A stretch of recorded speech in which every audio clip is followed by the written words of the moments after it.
তোমরা দেখতেই পারছো আমি কি পরিমাণে হাসছি। আসলে কি বলবো বলো তো, কি কারণে হাসছি আমি এটাও বলতে পারছি না, শুধু আমার হাসি পাচ্ছে। মার দিদি তো বলছে হাসিস না, এত হাসিস না, যত হাসি তত কান্না।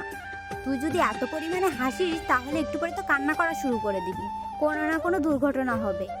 সেটা বললে কি আর হাসা থামানো যায়?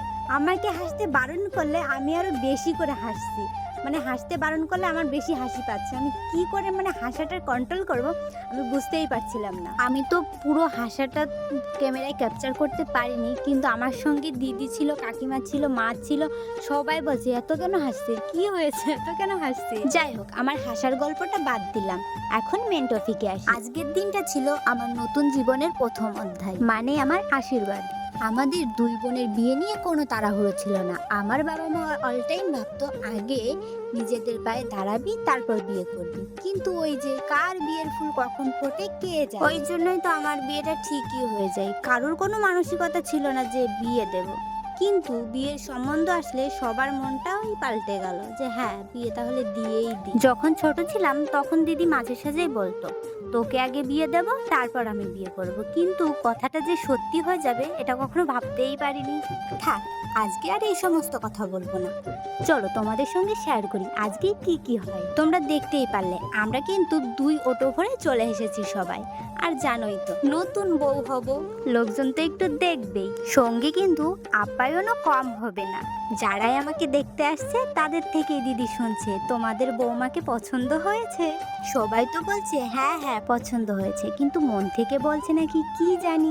যাই হোক, কথা বলতে বলতে দেখো আশীর্বাদ পর্ব কিন্তু শুরু হয়ে গেছে। ফার্স্টে আমাদের পক্ষ থেকে সবাই আশীর্বাদ করে নিল, তারপর ছেলের পক্ষ থেকে। আর আমাদের পক্ষ থেকে আশীর্বাদ করাটা ভিডিও করা হয়নি।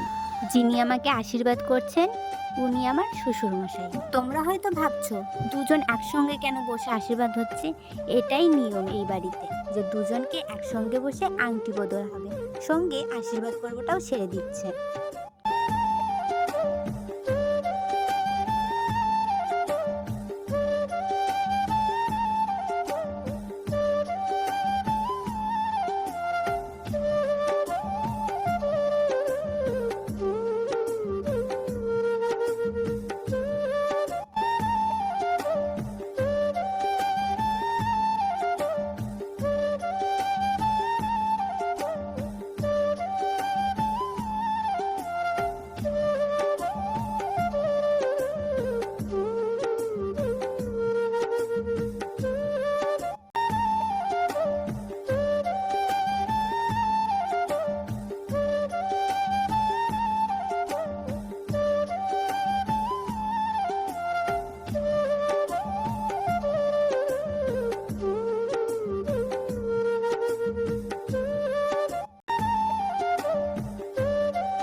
আর ইনি হলেন আমার শাশুড়ি মা।